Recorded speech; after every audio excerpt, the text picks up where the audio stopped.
Hello everyone and welcome to episode 54 of Podcast of Five Rings, your source of enlightenment in the realm of video games, tabletop, anime, film, and tech. Each episode of Podcast of Five Rings releases Monday mornings on iTunes and SoundCloud, and topic by topic, day by day on YouTube, with the full video releasing on Friday. Catch updates about the podcast or for other news, give us a follow on your social media platform of choice, listed in the description below. I'm your host, GM, and overseer of Podcast of Five Rings, Obsidian, joined tonight by the wall that will not fall, Tetsuo. Chirp, chirp, chirp, chirp. The resident wildcard, Mao. Woo, woo, woo, woo. In the Dark Fortune Duelist meta. Hiya. It's just you and me tonight. This is the first time ever. First time ever, two-man podcast. Yeah, we're going to see how this goes. I'm sure it'll go down in flames. I prefer not to be on fire. It's you and I, beset on each side, back to back, fighting as waves of Ronin rush over the hills. A crane and a lion stand. Why are we fighting all these Ronins? Trying to bring enlightenment to the Empire. They just don't like our reviews. I don't understand why. Yeah, because someone has to stand up to all this news that's coming out, right? It is a lot of news. Yeah. I mean, we're 2 weeks away from E3. People are dropping things left and right, like it's candy or something. Can't go use the bathroom and then something gets leaked. I know. I mean, it's not the only thing getting leaked in the bathroom. What? Oh my god. I mean, you're not wrong though. Like, you go to the washroom. Hey, did you hear? They just leaked out a new character for this new game. It's like, wait, what? Smash Bros. Roster revealed. What? Mario jumps to the challenge. Something. It's really a lot of stuff. I do enjoy the Smash reveals, if only for the fact that they have to think of like clever ways to. Yeah, they're always corny too. They're always corny and clever. Like Greninja splashes into combat or something. Yeah. It was great. I love it. Oh. I remember the one. What was the one most people freaked out for? It was either Mega Man or Sonic. I think where people like just lost their shit on the internet when he was revealed. I don't remember what they said. It might have been Mega Man because they've started expanding out to like other games and other like series and kind of like what makes them classic or something. I want Simon Belmont so bad. I would love if they brought in a Castlevania character from Konami, but Konami doesn't like. I would take Alucard in a heart. I'd play the crap out of Alucard. Yeah. But I mean, Konami doesn't really like their game series anymore, so. Yeah, that's true. Pachinko and FIFA for days. Exactly. That's how they survive. Oh my god. Pachinko. I mean, Pachinko is big in Japan. It is. It makes some good dosh in Japan, but all them salarymen playing Pachinko all night. They got to do something to not go home to their wives. Yeah, and then they go eat their ramen, and go back to work in 4 hours. The life of a salaryman. I hear. So like, what you're saying is the Japanese are essentially elves. They only need to like meditate 2 hours to get like a full night's rest. I mean, yeah. I guess if anyone's the elves of Earth, maybe it's the Japanese. They are like the mystic. There's the mystic Oriental Eastern thing going on. It's probably what actually elves are likely had some inspiration from. If I had to gather a guess, I don't know. Yeah, I'm not sure either. I'm not sure. Who I knows? could see it though.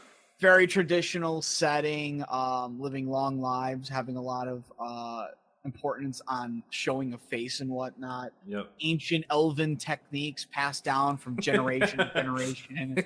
Glorious elven steel folded 1,000 times. Exactly. Exactly. Oh god, we went way off track. Yeah. All right. Well, let's go ahead and get onto our topics here. Let's burn through this thing. Let's see how fast the two of us can plow through this episode. All right. Speed mode on. Topic today: character generation. Go. It's like just name out. I like rolling 3d6, and that's all you get down the sheet. Yeah. Right. Don't play a pally. What do you got? I got a 6, a 9, a 10, a 6, a 7, and 112. And I got my 12 in charisma, baby. It's Bard time. Oh yeah, you're gonna go far in this game. Gonna diplomatize all my problems away. Dat +1. So, so obviously talking about character gen, and I kind of wanted to. Unfortunately, couldn't get Mao and Tets for this one, but yeah, that's okay. We didn't either opinions anyway. We're probably wrong. Most assuredly. Most assuredly, they were wrong about their thoughts and feelings. Your opinion is wrong. Always remember that. Always remember that.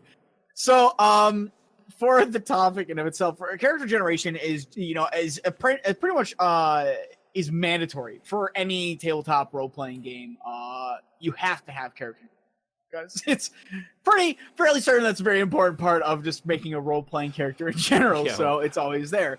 But with so many games out, with so many systems out there, and less so so many systems, because there are a lot of systems that were just born or pulled from or heavily inspired by newer games that come out in RPGs.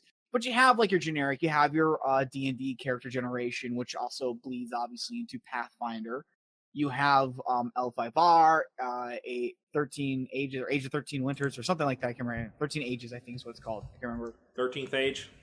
Yeah, 13th Age. Thank you. I could not remember the name of it. You're close. For the life of me. I was there. I was so close. You have tons of games out there like that utilize their own systems. You've got Fate, you've got Exalted, which has its own styling. And then obviously everything shares certain aspects. You have to have your main stats. You have to have your main thing. Vampire the Masquerade, in case we have like that one guy who's like, don't even say the best game. Everyone's favorite White Wolf game.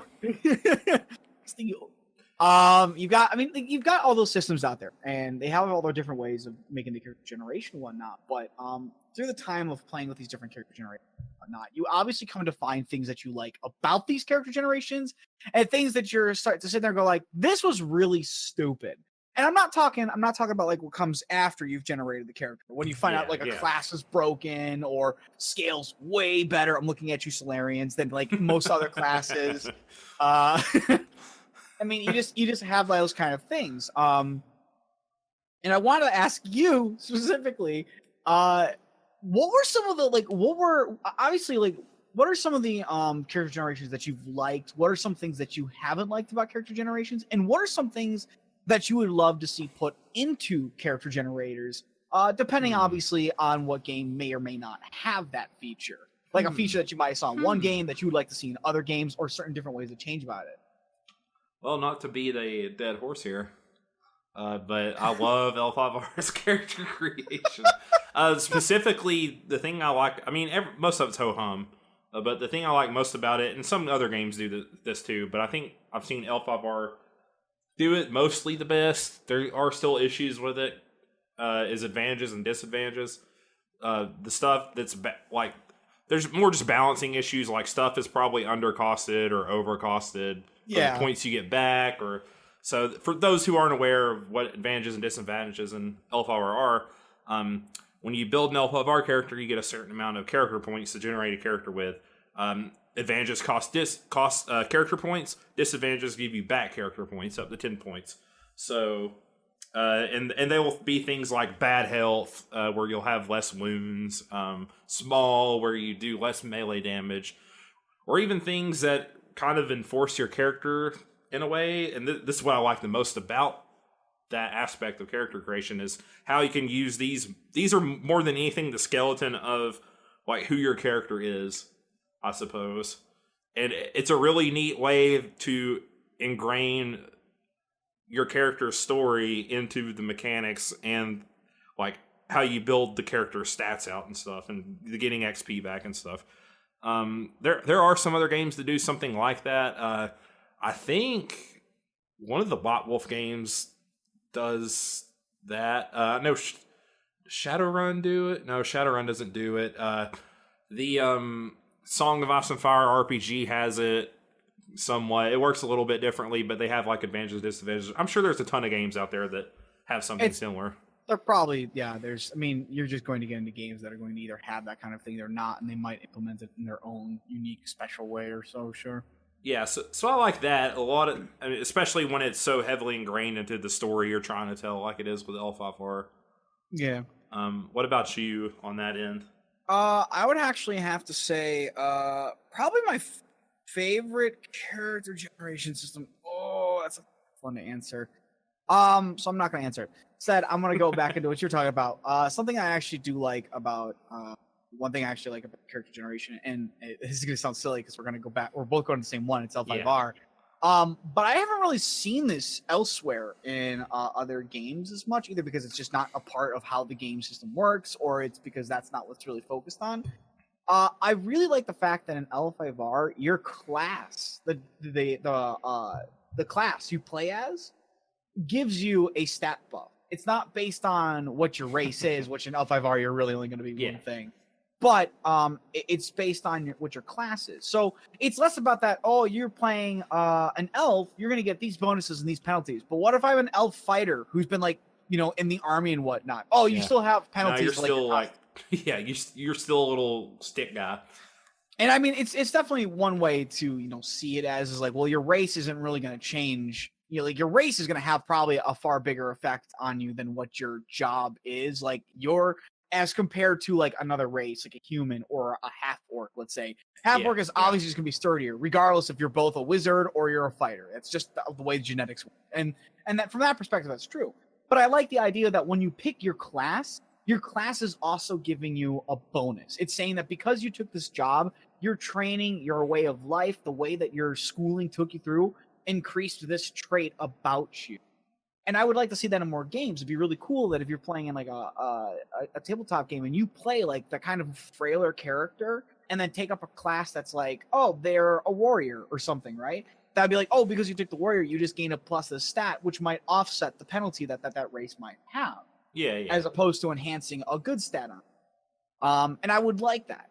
I think that's just something that's very interesting, and I think it kind of goes along with the ideas that it kind of helps also create a better balance, which my thing is that you're sure, yes, genetically you can argue is that your character's always going to have these stats, but your way of life and how you live it can clearly change who you are and how things affect you.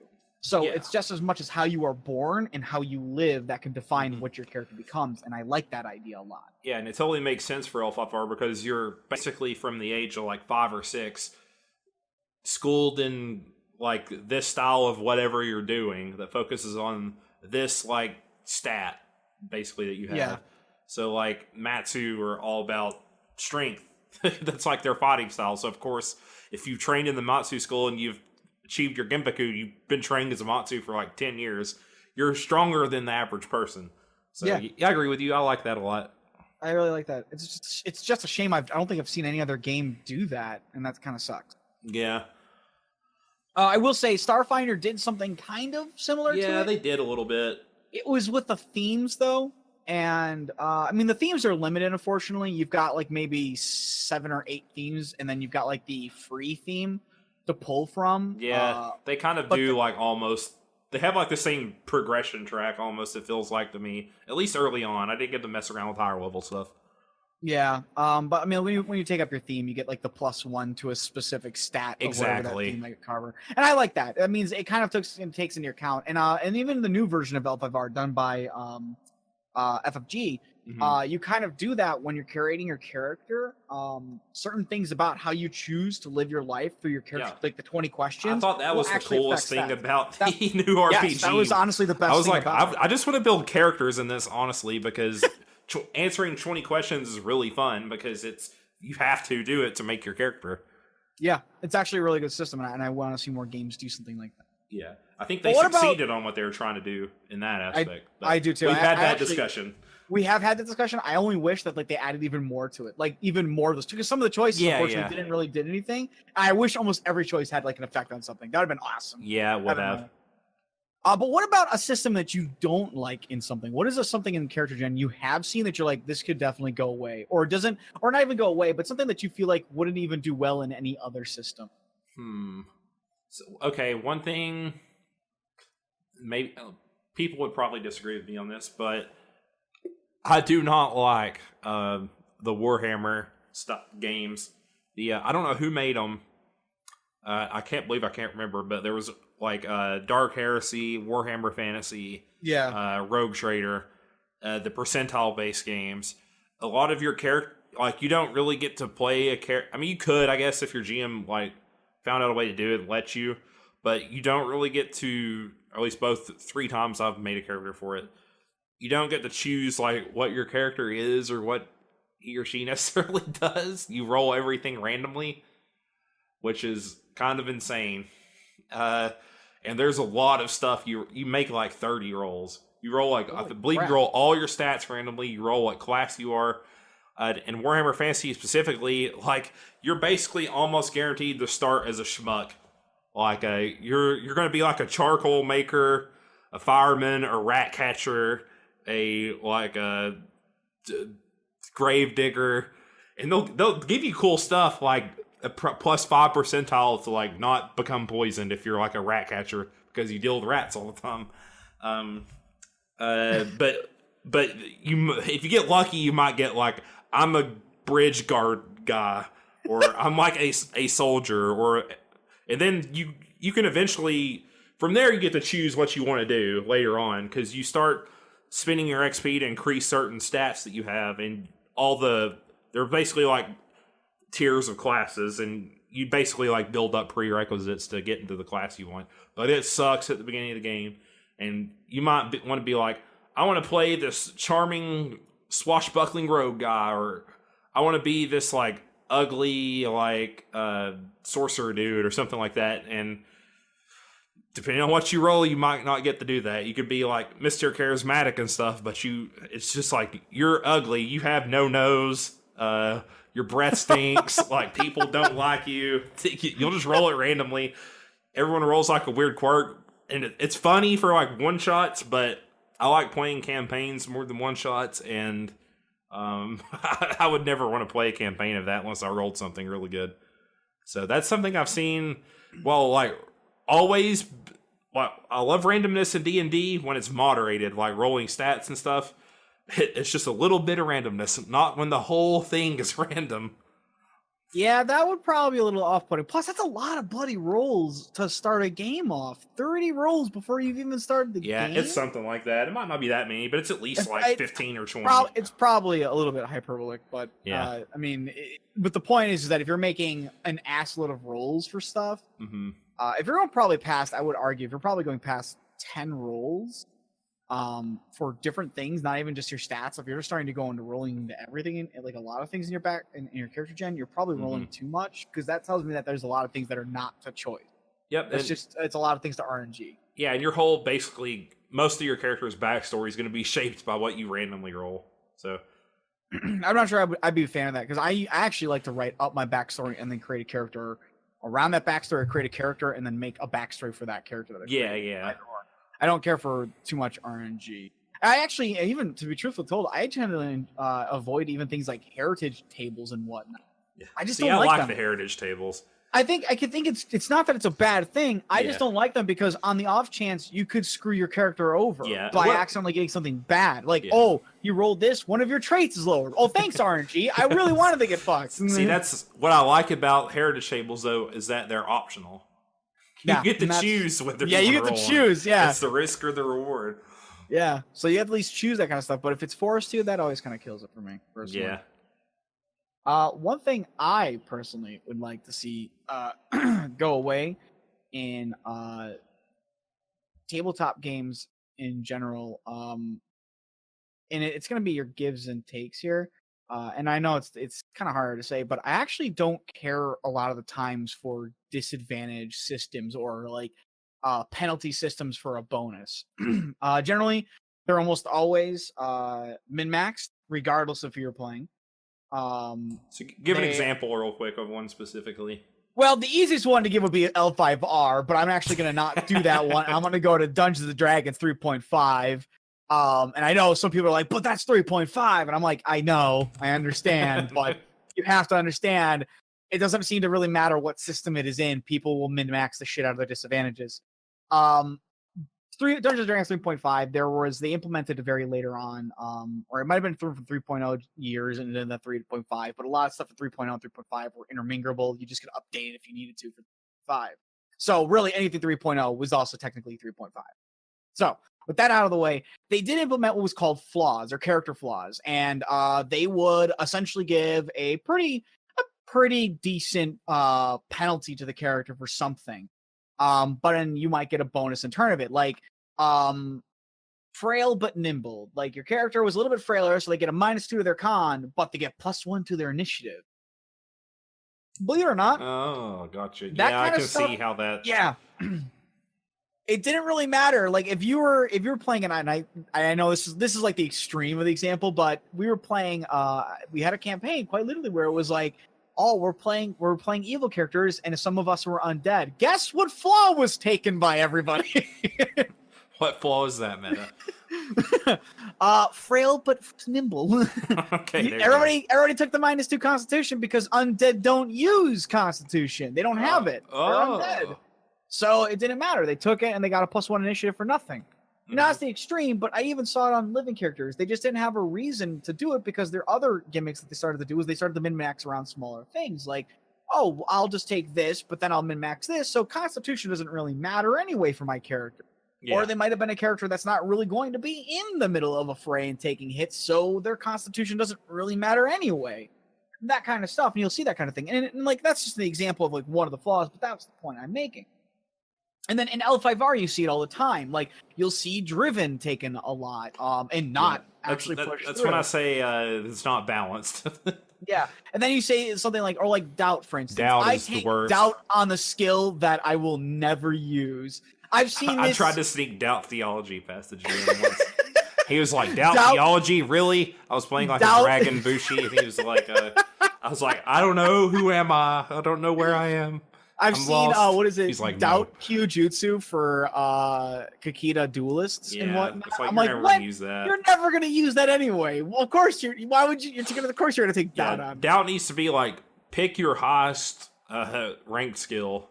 Well, I think not to go too off track on it, but even then, Doubt was just not worth the point for the loss that it gave you. Yeah, you got essentially a -5. You had to make a call a raise for nothing, which means worse than a -5. Yeah, it's worse than a -5 because not only did it add technically a +5 to your TM, but it took one of your raises away whenever you use that skill. Yeah, it's bullshit. That's not worth the 3 EXP you're giving me for it. Momoku. So of course people use it. So no one will ever take this for 8 points. You can never use Void. Oh, no. Yeah. You better give me like 30 points. It didn't even give you 10 points. It doesn't even cap you for it. It's just like you still have to take another disadvantage to cap out. Yeah.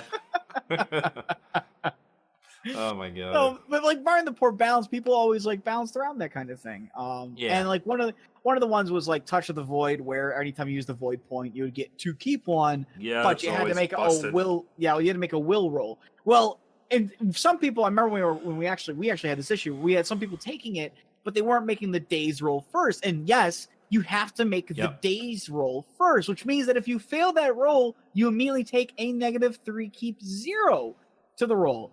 And a -3 keep 0 is far worse, outweighs the benefit of a 2 keep 1 on a void point usage. It does. You're dazed for the whole round. Plus, it had other penalties to it that might have affected you in combat as well.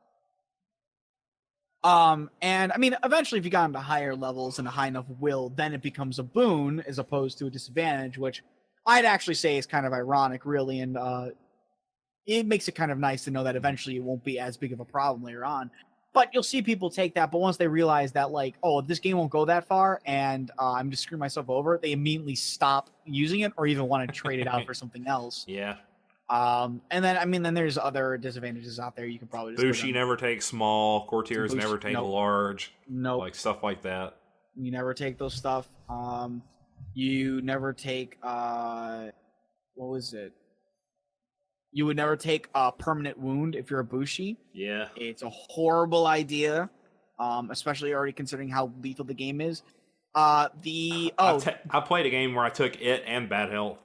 Oh my god! And you're was a brave soul. And you're a brave soul. Yeah. That was a courtly focused game, so I was being a cheeseball, but still. I've also seen like even some of the ones that are beneficial, that are supposed to be beneficial, are not actually worth it. Like, and this is even going outside of disadvantages. But like the idea is that like you would take this one talent, or not this one talent, this one advantage, and what it would do is it's supposed to give you a like your anytime you buy any stat within this ring, it costs one last, but the advantage costs like 5 or 6 points. Yeah, so you have to buy it like a you have to buy that stat 7 times before it finally benefits you. And I'm like, this game's kind of stupid because it only reduces it by 1, the cost by 1. So there's nothing like that. So people will even avoid advantages like that to help better min-max. So they'll take up the disadvantages that are easy to argue, or there's really no strong line about them, which is hard to deal with in like a big play-by-post game, but far easier to manage in a small game, because then you can say somebody's like, you need to sit down and just be like with them as a GM, and you can sit down and say like, look, you're taking this advantage. I'm telling you, this is exactly how I'm going to run this advantage in this game. If you don't want that, if you don't want this to potentially happen to your character, do not take this disadvantage, because I will hound you like a dog. You have to, because otherwise it's driven as like a 2 free points otherwise. Yep. So, but I see that, and I really kind of want to see this going away. I feel like if you're gonna roleplay a flaw to your character, just roleplay the flaw. Don't bother with a disadvantage system that's going to give you points or some way to give you another bonus and something. Just get rid of all that, because people are going to min-max the crap out of it, because nobody really wants to take on a disadvantage for the sake of a disadvantage. Now, does the disadvantage sometimes play nice with your backstory? Absolutely. There's definitely examples out there where I've seen players who take a disadvantage that works perfectly with them. But generally, that's because the disadvantage not only is nicely balanced and worthwhile the cost to the penalty, but it fits the character that they're making, which unfortunately is not the norm. And again, that's just another reason why I think they should be gone. If you're gonna make a flaw about your character, make that flaw for your character and roleplay that, and then just take away the bonuses that they would get from it. If you played a game of L5R without the disadvantages, I think it would change.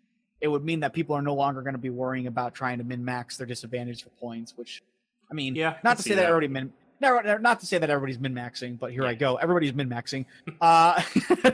Everybody tries to get to 10. Everybody's going to try to get to 10. I've seen very few games where they don't. Actually, I have to admit, my own home game, I did have one character who didn't. I think I have 1 or 2 characters who did not, who only took like 1 or 2 disadvantages, and that was it. Sometimes you can't think of any that makes sense for your character. Yeah, well, but again, as I pointed out earlier on, I said like, but in a home game, I can really hound on somebody and go like, you take that disadvantage. This is what's going to happen, buddy. This is how I'm going to run it, because I'm harsh about the disadvantages.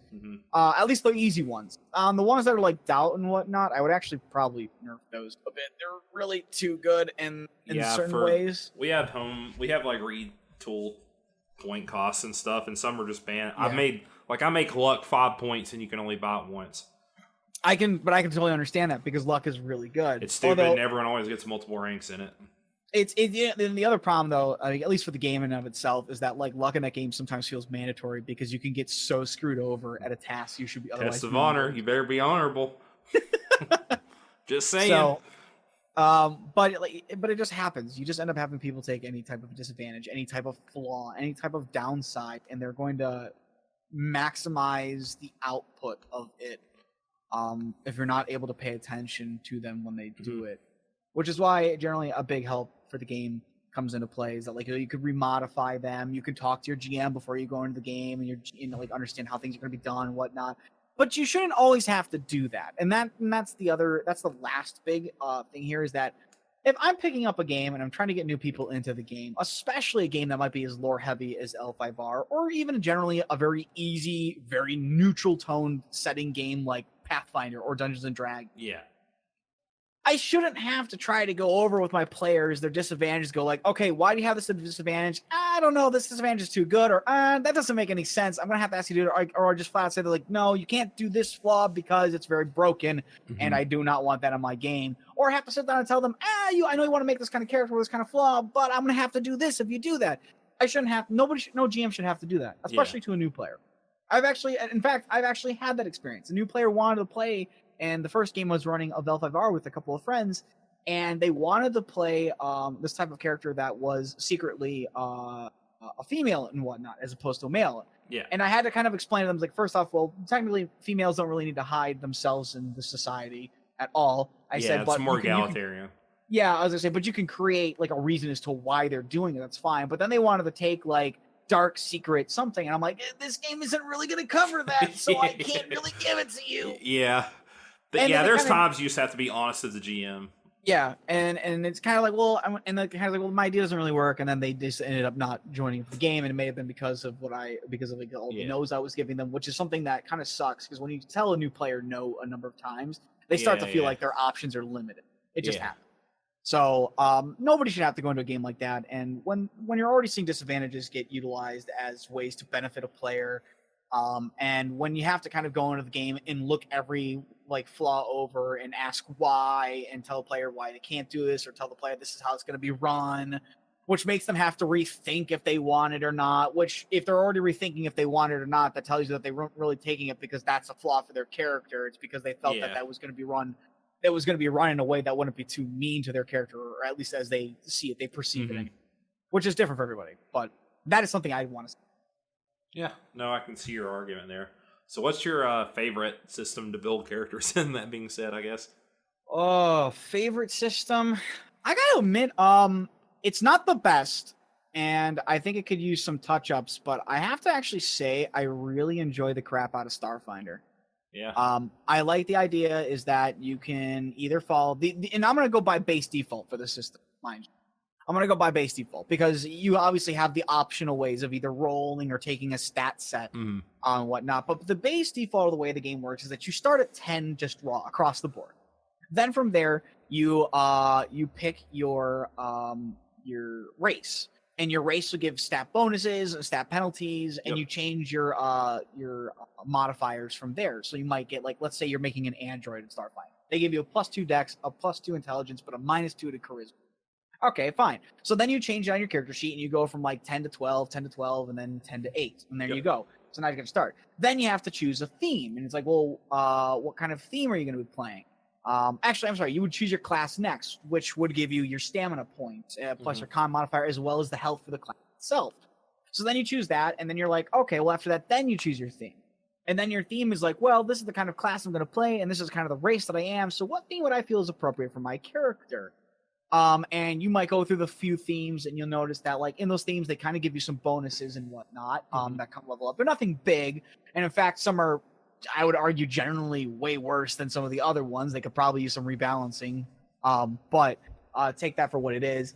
And then the most important part is that, at least for stat-wise anyway, is that they also add a +1 to one of your ability modifiers, whether it be strength, dex, con, whatever. So then you choose the theme that you feel is most appropriate for your character and the kind of character you want to play, and you add like a +1 to that stat.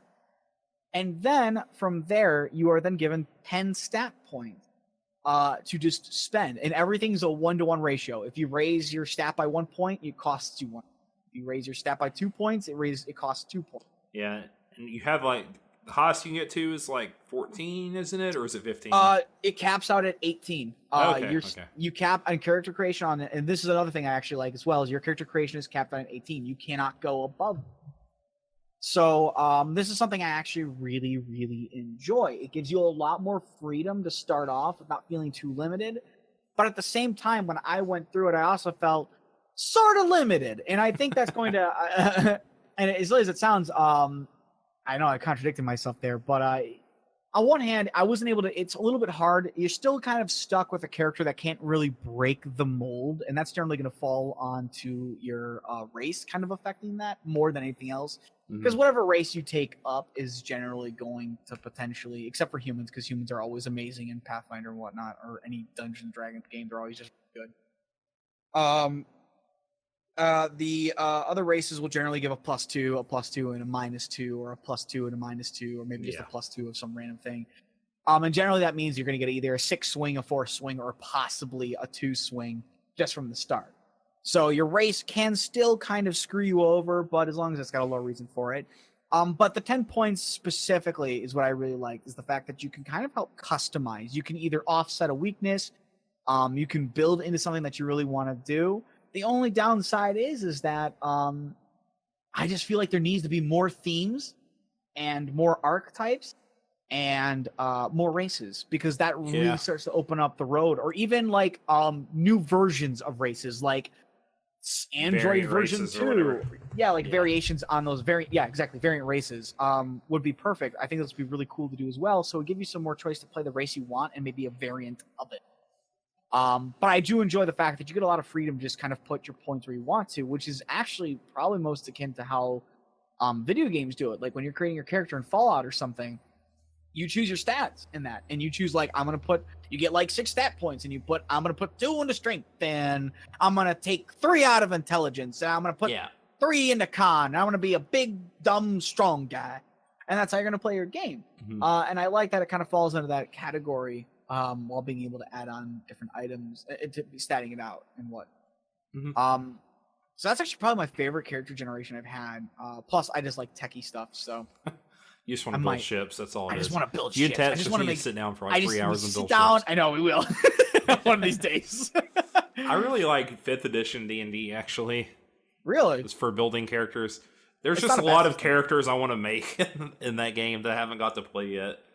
My favorite I've made so far, I think, is we played like a level 4 or 5 one-shot. I made a warlock who was the blade lock. I can't remember the name of it. Not with the pack blade, but with where he gets his power from the weapon. It's in Xanthar's God. The Hexblade? Hexblade, yes, and Samurai. So it was such a cool.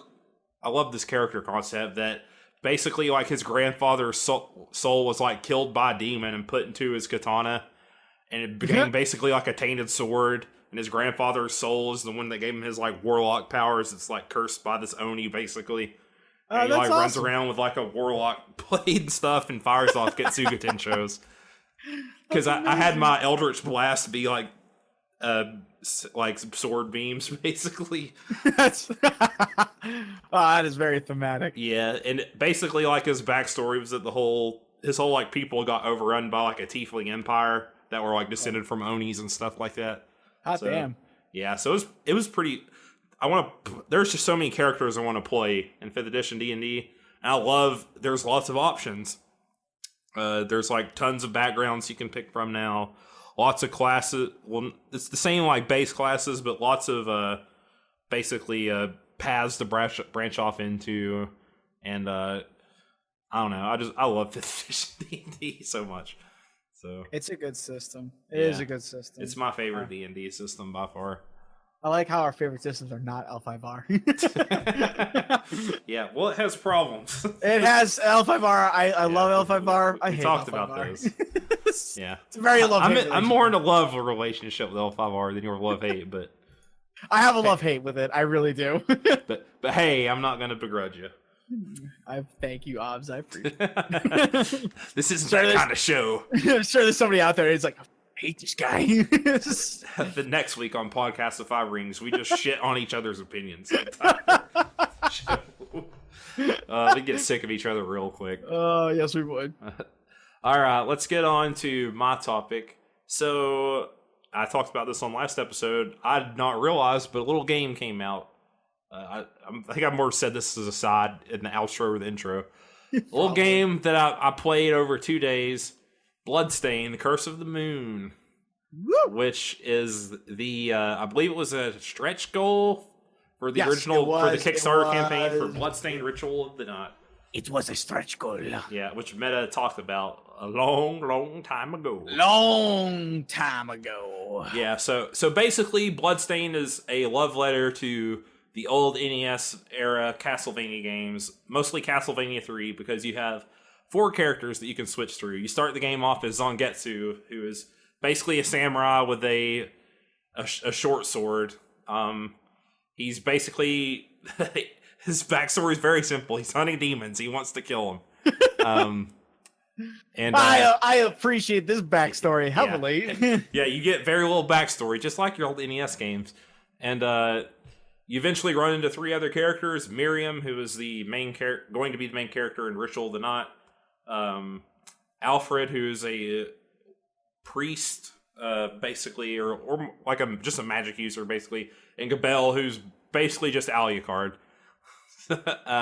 His attack is like the same as Alucard's too. He throws out the 3 little beams. He can transform into a bat. So yeah, it's It's $10. It's made by NT Creates, and I believe it's the developer of the game developed the old Castlevania games, right? Yes, it was I can't remember his name. It's Iga. Yeah, Iga. Igavania. His name is Iga, and well, that's his shortened name. That's what everyone knows him as. That's what everybody knows him as. Iga, and he's known for Igavania. He was kind of what made Castlevania switch over to what they're like the Metrovania style essentially. He loves Soten, which is more ritual than not is going to be like. Yeah. It's going to be very Soten, which I mean, everybody loves Soten. If not, like that game. Oh, I could go on about the game. Let's not take up time. I just love that game. It was so good. A lot of people do. It's a lot of people's favorite game.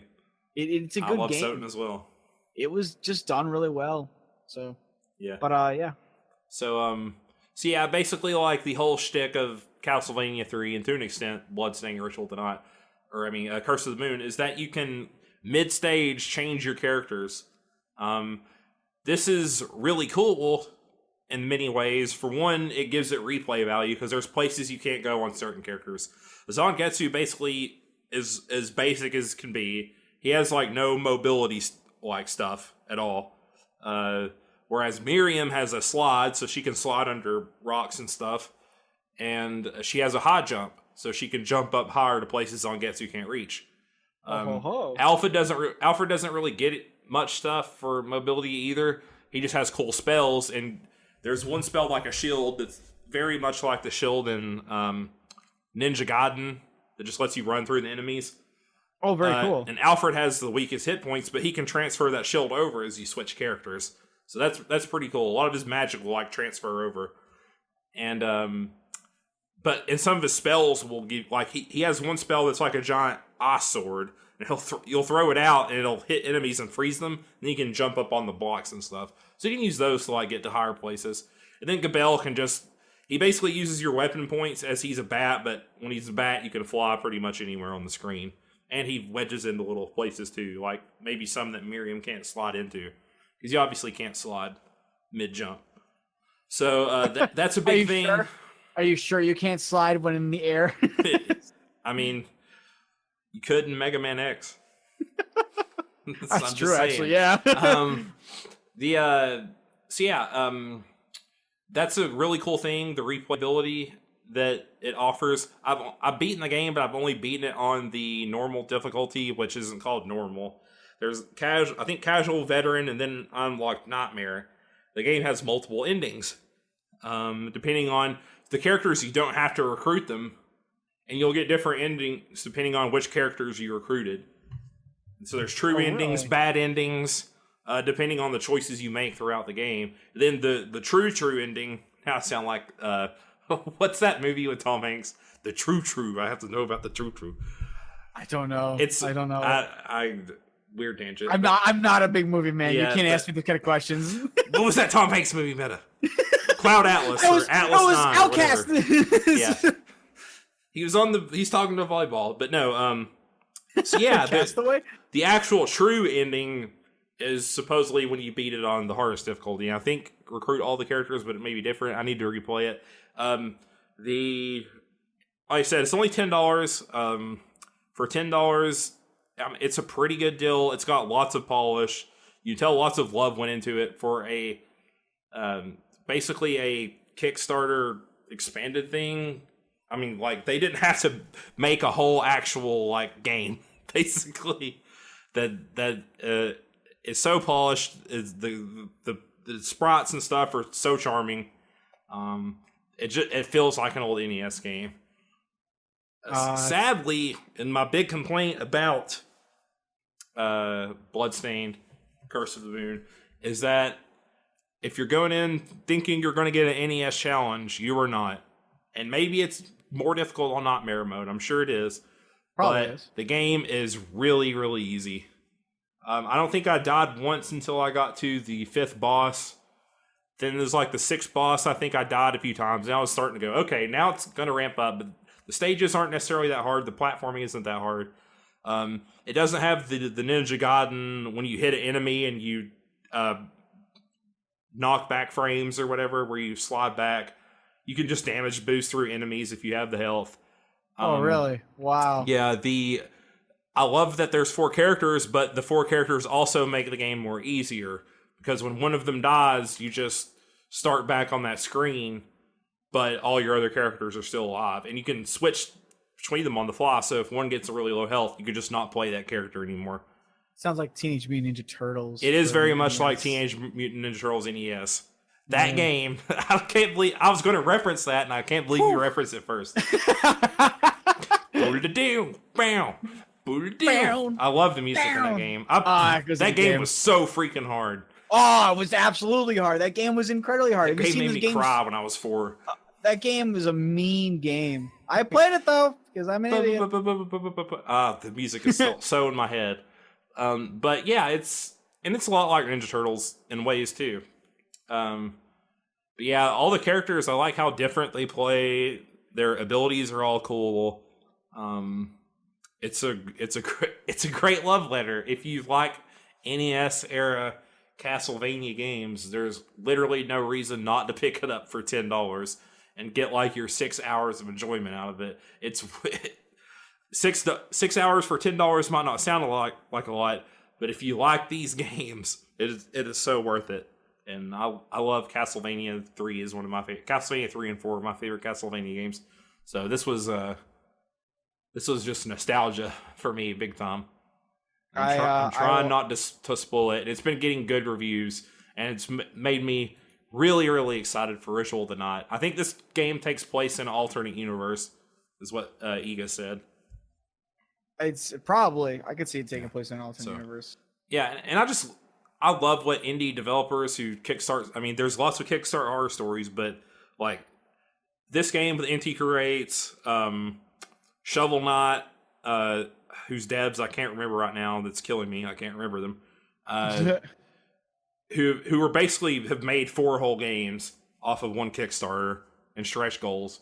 Because you have Shovel Knight, Plague Knight, Spectre Knight, and now they just announced that they were in alpha stage for King Knight, and all the games play super differently.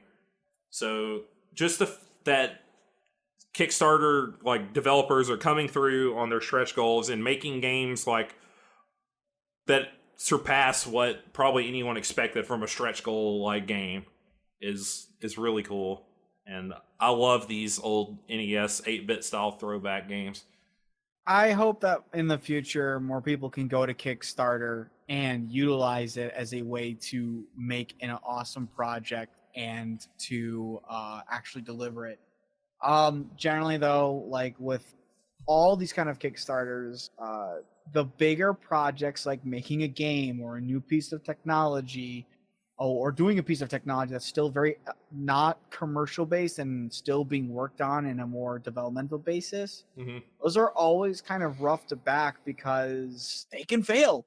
Yep. It's very easy for them to fail. Games are very easy to fail. And I think it's kind of funny that you may mention like the horror stories because this does happen a lot. You will see games on Kickstarter rarely come up, and oftentimes they don't come out that well. Yep. Or they don't even Mighty happen. Number 9. Mighty Number 9 is a perfect example of a game. It's a very famous example of a game that went up onto there, was a video game, and did not do well. Yeah, this could easily, for some people, think like, oh god, because that was like the Mega Man, the guy who made Mega Man making a new game that's like Mega Man. This is Ego making a game that's like Soten. So maybe a lot of people had that apprehension, but I think if they play this, they won't have that apprehension anymore because he's going to take care and fulfill his promises. I have to personally state that like I haven't played the game yet, even though I kickstarted it, but I've never been a big fan of the old school Castlevania stuff. I mean, they were good, don't get me wrong, they were cool, but they were never my thing. So like this kind of thing isn't really going to give me a hype. But I've been watching the developmental stages of it, and he's been sharing with it. He's even actually had Kickstarters vote on like when they were doing the shading system, for instance, they were trying to figure out what shaders to utilize. And they eventually kind of narrowed down the list, but they weren't sure which ones they really liked the best. They're like, screw it, let's ask our Kickstarters. So they shot out an email to everybody and it's like, hey, go to here, vote on what shader you like, and we'll utilize that one for the game. And they've been doing that for a couple of their options now. They've had people actually just vote on something. They've narrowed it down to like a couple of choices whenever they have something they can't figure out, and they have the Kickstarters do it. So now the Kickstarters not only have helped fund the game, but for a fact that the majority of the Kickstarters have chosen a shading that the majority are going to like. So that these people, when they're playing the game, are going to be picking something that ultimately is really nice for the majority of people, which has its ups and downs, but I'm not going to go into that. As the point is that we know that a lot of people who are looking to get this game are going to be choosing options on it that are likely going to please the most amount of people, which is good for a game. So I've just been watching by this. I'm already kind of hyped for it. I am glad that the updates have been periodic. There are, unfortunately, the only downside is again having back the Kickstarters, that he has been quiet a couple of times, and like there's times where there's just months that go by and it's like, he said yet. Where'd he go? I need the game. I need my game. Where'd it go? Yeah. And then all of a sudden he's like, we're not dead. I'm like, oh, thank God. I thought I was gonna have to like mail myself over to their office and ask what's going on. I got the box and the air holes and everything. I was just about to tape myself in. Yeah. So kind of watching that, it's really nice to see it. I have to play the game, but you're kind of talking about it just make me want to just go in there and go like, let's just do this. Let's just play this game. NT Creates actually did Mighty Number 9, which I didn't know. They also did Shantae, which is also a very highly praised game. You know what? Those kind of games, it's not always the development studio. Sometimes it's the direction and the people who lead it. Yep. Yeah, that's what I think the problem with Mighty Number 9 was that he's just like, I'm going to rest on my laurels, and people will just enjoy the game because it's like kind of like Mega Man. That did not happen. I mean, it didn't have. I mean, like the difference is that like Iga is actually he is a producer and a director, mostly for the games that he worked on. Iga actually generally has a very hands-on approach. Some might call it micromanagement. Some might call it he's very picky. Others might just call it that he's just very hands-on with his own projects. However you want to state, you do know that the man has actually worked on the things that he made, which is a good sign generally in the gaming world, is that the man who's running and deciding everything is also working on everything that he's deciding on. So you at least know that he's not just sitting back on an armchair and saying, yeah, let's just do that. And that's not to slap in the face of the guy for Mighty Number 9, but he was, as far as I understand, and I could be wrong, this is only from what I understand because I've never met the guy, I don't know his work ethic. Keiji Inafune. Keiji Inafune has been noted that he is more of a producer than an actual developer, which can mean that generally he's more worried about producing the item and his name being on it as a part of the development than he is actually developing the item itself, which is what I have seen go around since the game dropped, and people trying to explain like why that game came out the way it did. Now, whether it's true or not, again, I can't verify. It's all hearsay. But I've seen it in enough places and enough areas to at least take it with some grain of salt that there is likely some truth to it. Because obviously it's not a very common thing to say for people, but if you have worked with some CEOs, you're going to find either a CEO that, and in this case, I'm saying CEO only because he's the highest guy on the rung, exec producer, but you're either going to find those execs who are going to be very hands deep into their own department, or the execs who are not always that deep into their own department. Whether they rightfully deserve to be there or not isn't the point. Either you have ones who are going to be working on it or ones who aren't really going to be. And when you've had enough experience around them, you find that the ones who actually put their hands into the pie and work on it and help, bake it up, turns out that the product that they make is generally better. Yeah, and you can just tell he loves like these type of games in the series. Oh, and, absolutely. The game opens, for those who played Castlevania III, remember its opening, it has Trevor Belmont kneeling in front of like the ruined church and like the clouds part, and he's basically like kneeling in prayer and stands up, and then the game starts. It's almost like an identical opening in this game. Like Zangetsu's cool. Like kneeling in meditation with his sword to the ground, and like this mist parts, and you see him standing there, and he does like a quick few slashes. Then the music kicks in, and you just start going. It's and the music's good so too. Good. It's good too. It's gonna be. That is one of the biggest things I'm hoping for this Bloodstained to be really good about, because I mean some of the music from Castlevania is so iconic. Oh my god. I really want Bloodstained to have music just as wonderful, if not better. Yeah. In fact, I hope it is better. Just so that the series has something else that people can come back to and be like, oh my god, remember when Bloodstained came out? Oh my god, you remember when the soundtrack came out? Yeah. Ah! Yeah, So- now I just want to play L5R and be Zangetsu. Have a cool katana and like a Kasari Gama that I throw around and shit. Yeah. And use his avatar and stuff. So there you go. It's good. If you love Castlevania, you get it. I mean, you're gonna love it. So Nice. it's worth the $10. It's just good to see like something that could have been just like a side crap. Like we just crapped this out because we promised it. Yep. Actually be time in life. really, really good and one of my favorite games of the year so far. So There you go. there you go. All right, we'll get on to our last half topic that came up with literally 30 seconds before starting the recording. It's very hard to come up with topics. Yeah, not 30 seconds, a minute. 30 seconds. But give us like a minute, maybe a minute and a half. Maybe in a minute and a half. So yeah, we're in E3 season like we've mentioned many times. And leaks are just hitting hard, dude. They're hitting hard. We're getting leaks, we're getting early trailers. This roof needs reshingling is what this roof is what this is. It's raining all around us. We have no shelter from all this gaming. I got pots on the floor everywhere for all these leaks. Good God. Yeah, so we obviously had the Pokemon leaks, which were confirmed on Tuesday. Yep. To be completely true. And that guy called Sun and Moon too. So if that guy ever says something, you know he's legit. That one like 4chaner. So yeah, let's go Pikachu, let's go Eevee have been confirmed. I'm not really going to dwell on those because we talked about them enough last week, and pretty much everything is true that was said in them. Yeah. We've also got the talk of the new Assassin's Creed today being set in Greece. Which already had that new leak reveals that it's probably set in ancient Greece, which we just talked about in another podcast where it was one of the settings they didn't want to do. Yep, so now you're getting all those gods and stuff. Yep, you're getting Zeus and all of them. Yep. We had the Bethesda stream where it was just the Vault Boy or whatever his name is. Yep. Sitting there for like 12 hours, and the stream went off. Then it went back on, and they announced Fallout 76. Can I just make a statement here that Twitch chat for a Fallout screen without even having anything on it was breaking 10,000 people? Yeah, it had a shit ton of people. It had an assload of people for nothing there. What in God's name? Yeah. It's insane. You're what not does even it mean? showing... What does it mean, There's Todd no Howard? Content and people were there, and then when content showed up, everybody jumped on. That was insane. Like, how do you? I'm gonna lie. I'm a little bit jealous. I wish I could put up a screen and get like 10,000 people to show up. Yeah. Hey man, when you make Fallout games. Yeah, I guess when I make my Fallout game, it's gonna be great, and I'll have blackjack and hookers. Exactly. So I think there was a few other games. I just can't remember off the top of my head that. I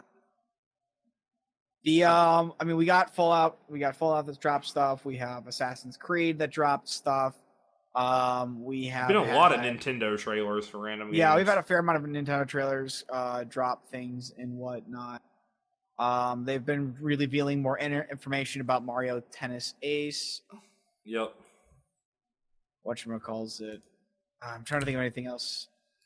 There was a few. It wasn't like any new announced games or. It wasn't like new. Like, it wasn't a lot of new announced games, but there's just a lot of information that's been dropping. And like this is just this week, mind you. Yeah, exactly. It's not even. This isn't even. I'm not even taking into account like all the weeks beforehand that we haven't talked about. Yeah, Splatoon 2. We got Pokemon, Fire Emblem Fates or Heroes stuff, Mario Odyssey costumes, just lots of little stuff. Yeah, it's pretty bloody cool. Yeah. So this begs the question, like in 10 years, what is E3 gonna even be? Because it seems like companies are moving more towards kind of showing a lot, other than like Sony, which has been really tight-lipped. I mean, we know what they're going to show at E3 basically, but they haven't really shown anything ahead of time. They're saving all their stuff for then, so they can probably control the buzz around the conference. But a lot of people are like has happened all week this week, and it's probably going to happen some more next week, are dropping trailers for new games and teasers and stuff, and kind of getting that out of the way so they can just showcase like gameplay and stuff for all E3. Because Smash has been announced. It was announced in a Direct like 3 months ago now, 2 or 3 months ago, and Nintendo's already said they're just going to talk about Smash. I'm sure we're going to get more news about Fallout 76 from Bethesda. I think Jason Schreier said it was going to be basically some kind of online game. I think some people have hinted towards it being an online survival game. Yeah. Which I'm thinking more like a Left 4 Dead kind of angle when I hear survival, but I don't, because I'm not thinking PUBG. At first, that's what I thought it was going to be. I think it might be like it might be like an open it's an open world style thing, because that's what they are, but you just go out there and you create crap. And I think that's what they're kind of going at. Yeah. So what's going to become E3 in the future? Will there always be a place for like the hype trailers coming out and just being a day full of hype when you got boom, here's your Xbox conference, boom, here's Sony, boom, here's the big third-party developers, Bethesda, EA, all of them? Or are we going to start just seeing trailers intermittently out before it, and it becomes more of a gameplay, maybe even hardware reveal place? It's kind of hard to say, because Microsoft no longer shows up, is no longer actually at the E3, while they still do their conference during. Microsoft has been doing it themselves for a couple of years now, and Nintendo, I think 2 years ago, stopped going to E3 as well and just started doing. They just have tree houses. Yep, they just have tree houses for it now. Again, it's still some of the time it's still shared with the E3, but it's not actually at E3 more, and I think that's probably we're gonna see a little bit more of potentially in the future, because honestly, I mean, like, obviously certain other companies have shown up now. You've got Bethesda, you've got I think Activision as well. Yes, they have one. Yeah, they have one. You have Activision, Square Enix, Ubisoft. Ubisoft always has a big one. A PC gaming show has been its own thing for a while, but you have like certain things that are kind of popping up. It's not just Microsoft, Sony, PCs, and Nintendo anymore. You've got other companies who are really showing up and kind of going through these. And not to say that those are the only ones from the start. I don't want to get that impression. But just the idea is that we're probably going to see, as time goes on, we're going to either see more companies starting to show up at it, or we're going to see them kind of doing their own thing. And I don't know what that means for E3, because kind of the big part about E3 is that they do all the press conference from. This is the time in a week's time, essentially, to throw down tons of new content of what's coming out, what's going to be, on the agenda for essentially the next couple of years, what's, what we're working on. From Software, show us. From Software, please, new Armored Core needed. Those kind of things. I'm kind of hoping. I'm kind of hoping that we. What I'm actually hoping is kind of what you stated is I really want to see more gameplay show up at E3. Because the last couple of years, and not to count last, but the couple of years before that, there was a lot of times where it was just trailers and previews, and just trailers and more previews. And I'm That's usually Sony stuff. It's always hard for me to get really hot for Sony, because they rarely ever show off like gameplay. It kind of sucks, because I'm like, I want to see gameplay of a product, which was always actually, what game was it that was really funny about it? They showed it at a game show, and it was like, oh, it comes out 6 months later. And I was like, whoa, holy shit, that's really quick to be announcing this and then telling me about that. But that's not a bad strategy, because that kind of strategy is actually really good. Because first off, it means that the product you're showing me is generally finished. You're still showing me a non-finished product, quote unquote. But the product you're essentially showing me is technically finished for all intents and purposes. There's still some more work to be done, maybe some touch up, but you've gotten the majority of it out of the way. So I kind of already know what's going to be coming and whatnot, or not for the game. Which means that I don't have to wait 2 bloody years only to find out that they've had some problems and that suddenly Cloud doesn't look exactly like the way you want it to, and you're not really sure about the outsourcing of an outside company, so you decide to take it back in an in-house development. You kind of redesigned it, and for 2 years we get nothing. Square Enix, what the hell? We replaced all of Shinra's guns with walkie-talkies. We're not 4 kids. So I'm not pointing any fingers at anybody, Square Enix. I'm just saying, Square Enix, that it honestly, that's kind of a bullshit thing to do, Square Enix. That kind of sucks. And I'm looking at you also, BioWare, with your new Anthem EA. Showed that shit off like 2 years ago, and well, 1 year ago, but still. Oh, 1 year ago. But we haven't heard anything. Anything. I'm sure we'll hear something this year. I'm sure it'll show up in this one and whatnot. It can't be. I'm just saying we better see Ghost of Tsushima gameplay. We forgot it. We're definitely gonna see Ghost of Tsushima. That's definitely a Sony slot. They've showed. I just want to see gameplay. I definitely want to see gameplay too. We forgot Battlefield 5 got dropped. Oh yeah, that did. Revealed. We forgot about that one this week. It's like alternate history World War II. Yeah, it's like an alternate history World War II. So at least it's not stock World War II, because that's like overdone. Stock World War II is so overdone, but you know what's not actually overdone all that much in stock World War II? D-Day itself. Like, I know this is a tangent, true. But D-Day in and of itself is almost never done. I remember back when I was but a young lad in Call of Duty 2. I was gonna say, what, Battlefield 1942? No, but like Call of Duty 2 actually had it. The opening stage was D-Day. You were literally playing D-Day on the opening stage. I was like, this is amazing. So that's oddly enough, as much as World War II has been done, not a lot of D-Day, and I'm really surprised by that. It's one of the most like well-known events days. For the war. Yeah, it's so iconic. So, but we're going back to E3 and not jumping too far off of the train, so to speak. Yeah. We've got. I want to also say is that the schedule for E3 has also expanded out a bit. I think this year it's 5 days across, technically. It'll only be 4 days, regardless of what time zone you're in, but it covers 5 days based on the time itself. Yep. You've got EA showing up on Saturday. Microsoft and Bethesda will be sharing Sunday. You have Monday shared by 4 shows. You've got Square Enix at 10 a.m., followed by Ubisoft at 1 p.m., followed by PC Gaming Show at 3 p.m., followed by Sony at 6 p.m., which most of them are either 2 or 3 hours apart, depending on your time and whatnot. And then on the last day, Tuesday, 9 a.m., Nintendo presents itself to nobody that's awake in America at all, ever. Hey, I'll be up. We'll all be up, but we'll all be at fucking work, so Nintendo. Effing watching. I don't care. It's because it'll be 1 o'clock. Even in Tokyo, it's like a really weird time because in even in JST, that's still one. It's like 13 hours ahead or something. It's like I think it's like for them, it's like what is it, like 1 in the afternoon or something? I don't know. Oh, it's way past that at 9 a.m. For us, it's like midnight. Yeah, it'll be 1 in the morning for them. So they'll be 1 in the morning showing off their own presentation for this. I don't even understand why they chose those times. So. Stay up, Japanese people. Weird. They do weird times, man. Yeah. Oh no, it's based around E3's, based around obviously American scheduling, so it's not going to matter what time it's for them. But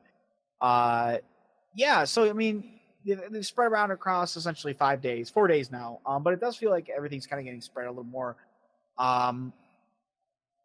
They also they're dropping a lot of information that they normally save when they're not in the press conferences. They drop a lot more information in between. So you actually, and this, as silly as it sounds, it's one of the few times you actually have to like keep open a page or two from different gaming sites, just so that when something is dropped, you can look at it as it goes by. Because trust me, if you try to look up something that happened even on like 2 days ago that was during the E3 conference, you're not going to find it on the front page. It's just press gone. Releases will sometimes have info that you won't see on the stream.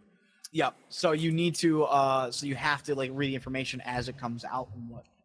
So it's crazy to stay paying attention to. You're like watching a stream, checking Twitter, like on Kotaku and all these other sites. As silly as it sounds, you may as well just take those days off. Yeah, it's almost.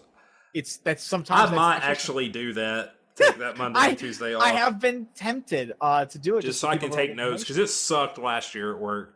Oh yeah. Absolutely. It sucked trying to keep up with it. It's really hard to try to watch it because you have to do your job. So, but kind of just looking at all this and seeing them drop, I'm not so sure about this year. I don't know if I'm going to, if that's something I have to worry about because they're throwing out so many things. Obviously, the press conferences will show us more. Yeah. Obviously. But, but with all them dropping so much information and so many of these games getting leaked or showing what's going to happen for them and whatnot, the only thing we're really going to be kind of walking into this is to either get more information on it or to see something that wasn't talked about at all, or just to see the press conference itself, which you can always actually look up the press conference and rewatch. That's not hard to do. I just don't know if it's going to be I just don't know. I'm really hoping that this year in E3 is not a letdown, because that's kind of the impression that I felt from, what was it, the Sony game show? The PSX. PSX was a huge meh fest. And they kind of want that to be bigger than their E3 show, because it's like a whole convention, like a 2 or 3 day convention around PlayStation. So I think that's the problem is you're trying to you're trying to expand We're 5 spreading minutes. the butter a little bit too thin. Yeah, you got layered up on this one piece of toast. You've got 1/3 of an inch of butter for 3 slices of toast. Yeah. So see, and that's what I'm worried about. Is E3 going to become more of an afterthought? Is it going to be not as hot as it has been in the past with all this info spread out? I don't know. I mean, even with it's hard to say. It's hard to say because even with all these leaks and this information dropped out, that doesn't mean that they don't have more to share later on. Yeah.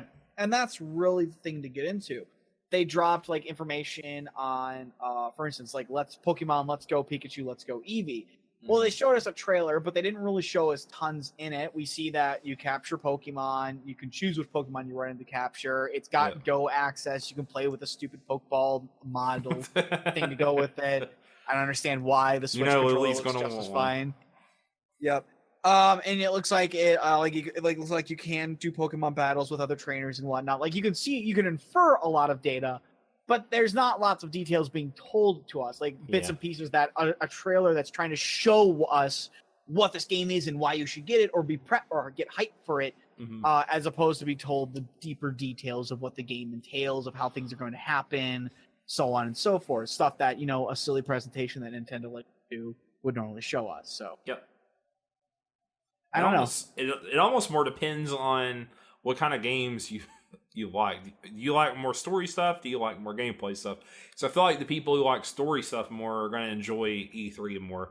And those are the people who tend to love the Sony conference all the time, because they like the cinematic games. They don't necessarily.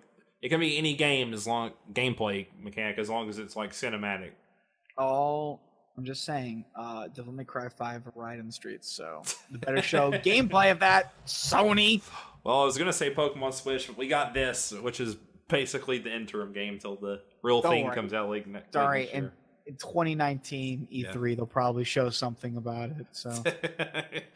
You also want some more FF7 footage, don't lie. I do want that FF7 Yeah, I want to see some more too. I think we're because it's been so quiet. It's been quiet for 5,000 years. I just don't understand. It's because Tetsuya Nomura is on this product. I'm telling you, Tetsuya Nomura, he likes to take 13 years. We're going to get Kingdom Hearts 3, man. We're going to get some more info on that. He's on Kingdom Hearts 3, so now that means Final Fantasy 7's taking the back seat. It's going to be 13 years before we see this game. But what about when he starts developing Final Fantasy 16? Oh, God. He's no more. Will they announce Final Fantasy 16 this year? Look, I don't need any more of my Gact, okay? I'm tired of seeing him in everything. That's what we need. We need an HD remake of Cross Score. He showed up in my Final Fantasy 14 stream. I was so upset I had to turn it off. Did he really? I don't think he actually. I can't remember if he actually showed up or not. But I think he. I think in one of the streams that I didn't actually watch, he did show up for a brief period of time. The freak. He's got in with Square Enix real good. He's everybody on an executive level. He wants to sit there and read Loveless to you. He just does. Quote Loveless at you. Fucking hated that. That character had no point in that game whatsoever. Yeah, written him completely out. He was a really bad plot hook, basically, or plot. What's the word for it? Plot reveal? Nah, not Plot? reveal. Plot. Whatever. I don't You know know what I'm trying to say. I get what you're trying to say, though. I just don't remember the term either. And on Jill was kind of too, but that's a segue again. So That's yeah, segueing again. E3. Maybe we'll be upon pleasantly us. surprised. Yeah, I think we will be. I think we'll see some cool stuff. I think we'll see some new stuff that'll interest us a little bit. I mean, if they drop all this information now and we go into E3 and they drop even more stuff and about the games they have and new games, I mean, I'm going to consider that a complete success. All the stuff they drop now doesn't matter because there's even more to learn about it at the press conference. So don't worry, we can still. It tells you as a viewer, it's like, don't worry, we can drop this stuff about a game and whatnot, and then we can talk about it later on, and you won't feel like you've lost anything, or you won't feel like we're just rehashing something. So if it works well, I'm all for this kind of thing where they kind of drop stuff that you think might be at E3 or what's going to show up at E3, and I'm kind of excited for that because that means that game developers are more likely to do fun stuff like waiting on a Twitch stream with Fallout on it for like 7 hours before switching on that. That kind of stuff is fun and interesting, and it gives viewers kind of something to do to talk about, to hype themselves up for something that should be hyped up. Yeah, it builds up the hype. It leads you in 2 weeks ahead of time into what we're all looking forward to. So but just remember that the bigger the bigger the creature, the harder the fall. So if they mess this up, that is going to be a hell of a crash. Yeah, so. There have been some bad E3s before. Yes, there have. The past two have been pretty good. They've been pretty good for the past two, so. Okay, I'll let it slide this time. So we'll see what happens. I'm excited. We'll be back next week to talk about more reveals that inevitably happen throughout the next week when Half-Life 3 is announced. Half-Life 3. Can't wait for it. They'll just win E3 if that happens. They're never going to do it. No, they won't. Although they did, the guy who worked on the Half-Life series did eventually reveal what the story for Half-Life 3 would have. So, I know nothing about the series, so I can't comment. I just know people want Half-Life 3 really bad. It's become so much of a meme at this point. It's Valve, but that's it's vaporware. If it was everwhere in the beginning, so. Did it ever truly exist, Dobbs? Oh, was it nothing more than a figment of your imagination? Just in our minds, in our hearts, waiting to be played in a distant dream. This has been episode 54 of Podcast of Five Rings, your source for enlightenment in the realm of video games, tabletop, anime, film, and tech. Each episode of Podcast of Five Rings releases Monday mornings on iTunes and SoundCloud, and topic by topic, day by day on YouTube, with the full video releasing on Friday. Check us out on Twitter, Podcast5R, Facebook, P5R Podcast, meta them stream at twitch.tv/PSOFlow, ours at twitch.tv/Podcast of Five Rings, with the 5 spelled out. I'm looking forward to this weekend. I'm going to watch a bunch of Magic Pro Tour. I'm going to read Spooky's book because I got that in. Oh, the book. Yeah, I totally forgot about that. It came out this week. I'm going to check that out. It looks like a easy weekend read. It's pretty thin. And looking forward to that. I'm looking forward to some more trailers next week. It's going to be a good time. And I think we did pretty good with just you and me, if I do say so myself. Oh, man. It all didn't burn down. Oh, okay. Well, that's good. Yeah. They'll be back next week to ruin everything. Tetzel won't be sick. He'll give the flu to all of us. I'll show up anyways. Mal had an awful time with his family or something like that. Yeah, right. It's all going to come crashing down. So we'll see you guys next week with some more video game trailer talk. What's it going to be? What's it going to be? Mario Golf. Ooh. Probably. It'll be great. That's what we're looking for. Metroid Prime 4. I don't know. I don't know. Maybe some early Ghost of Tsushima. I'm waiting for it. Yeah. All right. We'll see you guys next week. Later.